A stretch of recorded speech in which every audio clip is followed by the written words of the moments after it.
नमस्कार। मैं सुनीता कथा मंथन में आप सबका स्वागत करती हूँ।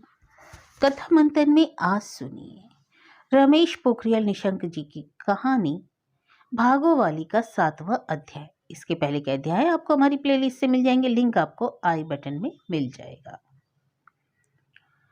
अम्मा का शरीर दिन ब दिन दुर्बल होता जा रहा था। अब उसके दिल में बस 2 तमन्नाएं रह गई थी, एक कुलदीप की शादी हो जाए और दूसरा जयदीप की भी कहीं नौकरी लग जाए।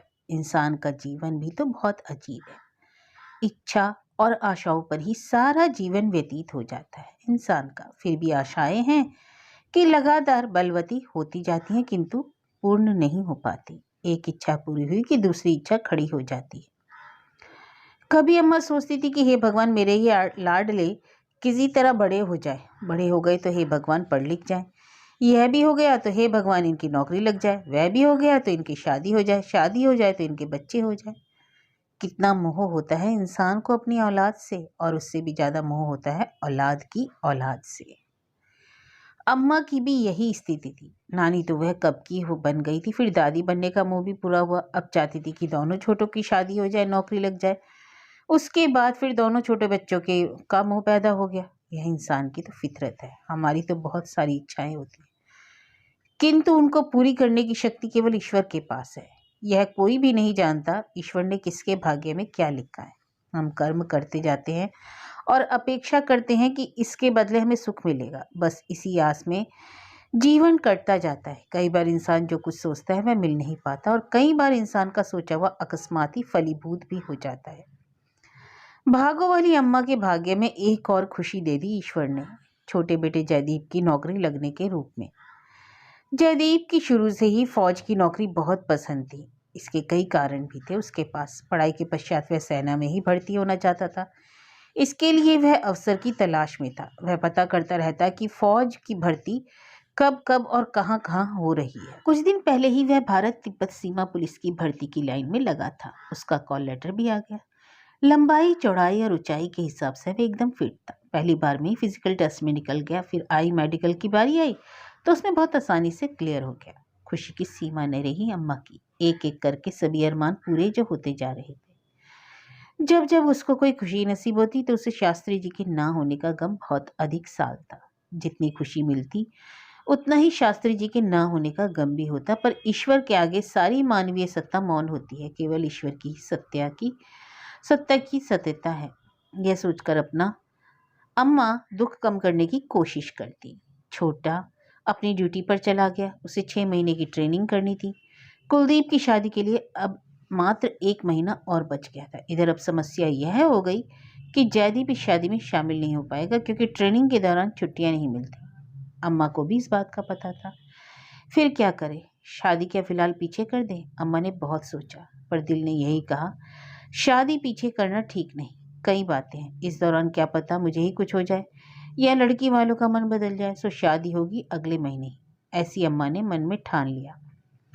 लेकिन शादी होगी कैसे? शादी के नाम पर तो अभी कुछ भी तैयारी नहीं हुई। ना राशन पानी भरा है, ना बहू के लिए कपड़े गहने बनाए हैं। फिर कैसे होगा सब कुछ इतनी जल्दी? जैसे जैसे नजदीक दिन आ रहे थे, अम्मा का दिल घबराने लगा था। कई बार दूसरे बेटे दिनेश को भी इस बाबत पूछा तो वह मौन साध लिया। माँ, बड़े भाई को भी तो पूछ लो, वह क्या कहता है। बस यही कहकर बात टाल देता। समय कम रह गया था। सो थक हार कर अम्मा ने चिट्ठी लिखवाकर बड़े को तुरंत घर आने को कह दिया। अम्मा को आज महसूस हुआ जीवन भर उन्होंने अपने सुख दुख के लिए कोई पूंजी जमा नहीं की। पैसों के नाम पर कुछ भी नहीं था अम्मा के पास। अपनी पूरी उम्र में उसने शास्त्री जी से अलग एक भी पैसा जमा नहीं कराया था। ना ही शास्त्री जी ने अपने बाद कुछ छोड़ा था उसके लिए। कई बार वह शास्त्री जी के इस बाबत कहती थी कि अपने सुख दुख के लिए थोड़ा बहुत तो कुछ रख लो। उसे याद आए वह दिन जब शास्त्री जी ने अपनी सेवानिवृत्ति के पास सारा पैसा घर बनाने में लगा दिया। उसने तब कहा भी था शास्त्री जी से कि घर छोटा सा बनाओ, भगवान सुख रखेगा तो कल बच्चे आप इसे बढ़ा लेंगे। लेकिन शास्त्री जी उसकी बात कब मानते थे। 4 बेटों और 4 बहुओं के हिसाब से 4 कमरे, किचन, लैट्रिन, बाथरूम, कुल मिलाकर काफी घर बड़ा बन गया था, जिसमें सारी रकम खर्च हो गई। अपने लिए भी कुछ बचा कर रखा है आपने? एक दिन अम्मा ने पूछ लिया था। अपने लिए? आश्चर्य से पूछा था शास्त्री जी ने। किस लिए? अरे अपने सुख दुख के लिए कुछ तो जमा पूंजी चाहिए। खिलखिलाए थे शास्त्री जी। अरे जरूरत क्या है, चार चार बेटे हैं अपने, हमारी तो पूंजी ही यही है। कितना विश्वास था उन्हें अपने बेटों पर। विश्वास हो भी क्यों ना, आखिर अपने जीवन का एक एक क्षण, एक एक पैसा, सब कुछ बच्चों को पढ़ाने लिखाने में ही तो खर्च किया था। पैसों का लालच कभी भी नहीं रहा उन्हें। वे भगवान से हमेशा यही प्रार्थना करते थे कि हे ईश्वर, तू मुझे धन दौलत भले ही मत देना, पर ऐसा दुख कभी ना देना जिसके लिए पैसों की जरूरत आन पड़े। सचमुच हुआ भी यही। उनके जीवन में ऐसा मौका कभी नहीं आया। यहाँ तक कि उनकी मृत्यु भी इस ढंग से हुई कि उपचार तक में एक पैसा परिवार को खर्च नहीं करना पड़ा। शास्त्री जी की मृत्यु के पश्चात कुछ भी नहीं था अम्मा के हाथ में। पूंजी के नाम पर शास्त्री जी की बात ही सदैव से याद आती। चार चार बेटे हैं अपने, वे ही तो हमारी पूंजी हैं। जाने क्यों आज अम्मा को बार बार लग रहा था, उदार मन वाले शास्त्री जी के चार चार बेटे होते हुए एक एक पैसों को मोहताज आखिर क्यों है। अम्मा सोच रही थी, आखिर हम दोनों ने अपने बेटों के लिए जीवन भर तंगी झेली तो भला क्यों शास्त्री जी के जीवित रहते क्या यूं ही एक एक पैसे को तरसती। प्रश्नों के इस ज्वार में अम्मा उलझती जा रही थी और उसे अपना भागो वाली नाम जाने क्यों काट रहा था। पहली बार अम्मा को उस दिन खराब लगा था जिस दिन जयदीप को फीस देने के लिए बहू ने ताना भी मार दिया था। तभी एहसास हुआ था अम्मा को कि शास्त्री जी झूठ बोलते थे कि औलाद पूंजी होती है। और आज फिर इसी बात का एहसास दोबारा हो रहा है अम्मा को। शास्त्री जी की वर्षों के कड़े परिश्रम, मेहनत और खर्च करने के पश्चात तैयार की गई यह पूंजी आज अपने काम नहीं आ रही। अपने पास तो कुछ नगद भी नहीं था अम्मा के। हाँ, कुछ गहने थे जरूर। उसमें से भी आधे गहने तो दोनों बहुओं के लिए शादी के समय तुड़वाने पड़े थे अम्मा को, बस आधे रह गए थे। आज अम्मा को महसूस हो रहा था कि उन्हें अपने लिए कुछ न कुछ बचा कर रखना चाहिए था। छोटी छोटी रकम भी यदि बचाई होती तो इस बुरे वक्त में काम आती, लेकिन पैसा बचता कहाँ है। इतना बड़ा परिवार और सभी बच्चे पढ़ने वाले, मकान पर ही इतना खर्चा हो गया, कुछ भी जमा पूंजी पास नहीं रही। कहीं दोनों भाई हाथ खड़ा कर दें, सोचने लगी अम्मा। मेरे ये सारे गहने बेचकर भी तो शादी का खर्चा पूरा नहीं होगा। फिर क्या होगा, इस तरह तो बेइज्जती हो जाएगी हमारी सारे समाज में। क्या सोचेंगे लोग हमारे बारे में। चार चार कमाऊ लड़के हैं और शादी इतनी चुपचाप। अंदर जैसा भी होगा लेकिन बाहर दिखावा तो करना ही पड़ेगा थोड़ा बहुत, अपनी नहीं स्वर्गवासी शास्त्री जी की लाज बचाने के लिए कम से कम 2 टाइम मुंह तो झूठा करवाना ही पड़ेगा मोहल्ले वालों और नाते रिश्तेदार अपने परायों का। सोचते सोचते अम्मा विहल उठी। रातों की नींद और दिन का चैन खो गया अम्मा का। अब वह बेसब्री से सुरेश और कुलदीप के आने की प्रतीक्षा करने लगी ताकि तीनों भाइयों को एक साथ बिठाकर कुछ हल निकाल सके।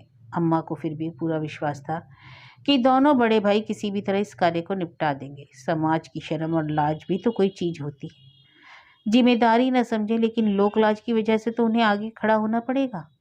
दिन ज्यों ज्यों गुजरते जाते जा रहे थे, अम्मा की चिंता और परेशानी निरंतर बढ़ती जा रही थी।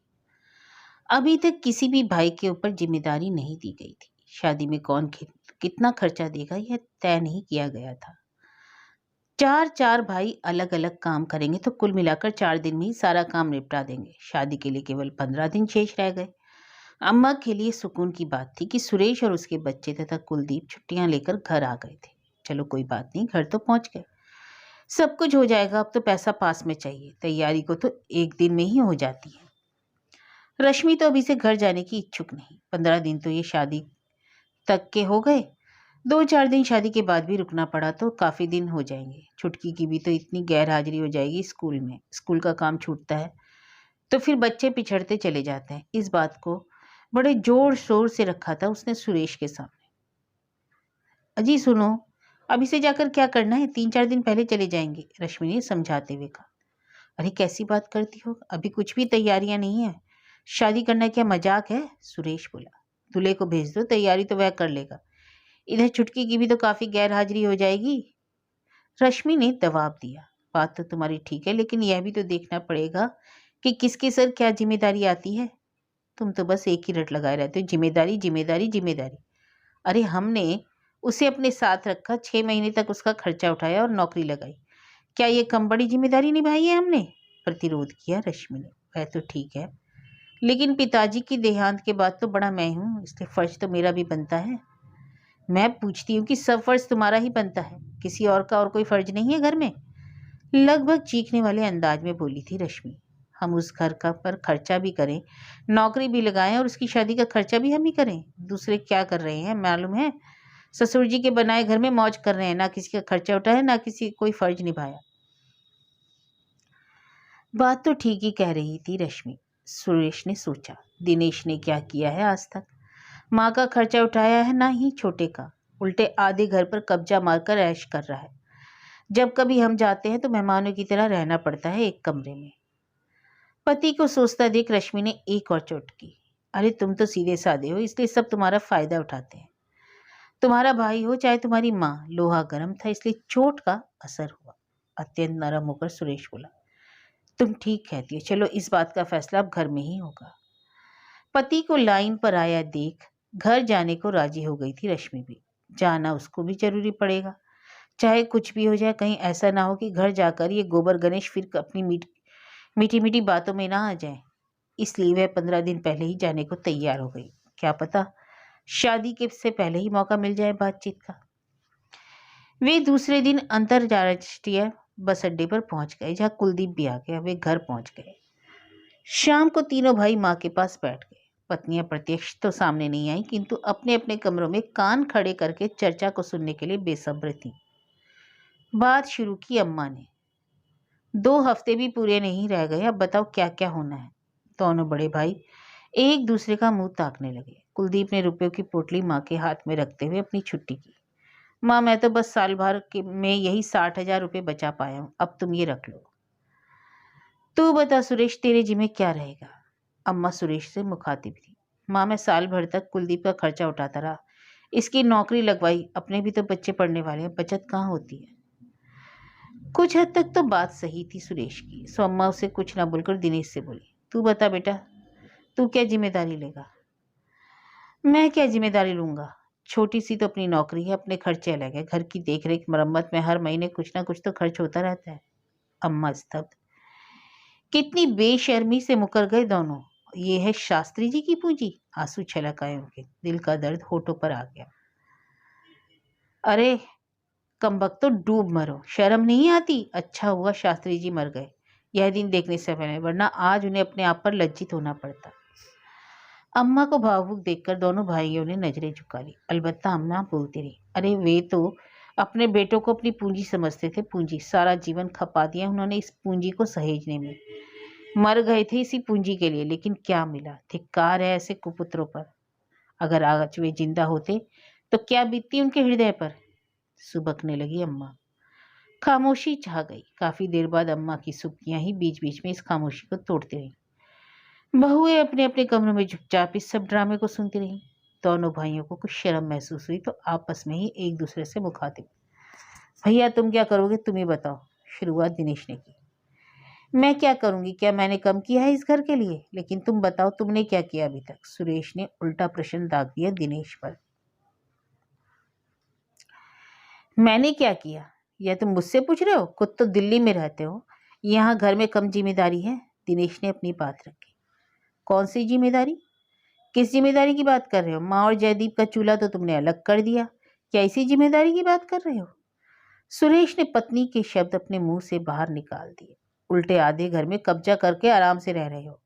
अब दोनों भाई एक दूसरे से उलझ गए थे। माँ व छोटा भाई अवाक, कभी एक का तो कभी दूसरे का मुंह देखने लगे। अम्मा रोना सुबकना भूल गई थी।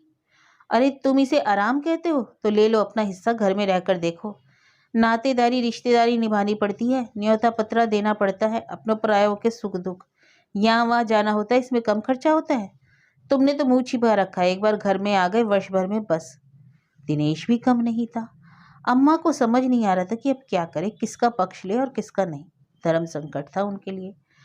कितना पाप भरा हुआ इन लोगों के दिलों में। आज पता चला अम्मा को, लेकिन यह भी ठीक हुआ कि पता चल गया समय से, कहीं बाद में विषय और ज्यादा उलझ जाता, बदनामी अलग से होती। घर का झगड़ा सड़कों पर आ जाने से यही अच्छा। दोनों भाइयों में बहस बढ़ती है। कुलदीप बीच में आ गया। माँ रहने दो, मुझे नहीं करनी शादी। ऐसी शादी से क्या फायदा जिससे घर में दीवारें खड़ी हो जाए। कहकर एक झटके में उठकर बाहर कर चला गया कुलदीप। कुलदीप के जाने के बाद तो ऐसा लगा दोनों भाइयों की बहस को ब्रेक लग गया हो, जैसे दोनों चुप हो गए। एक बार फिर कमरे में खामोशी छा गई।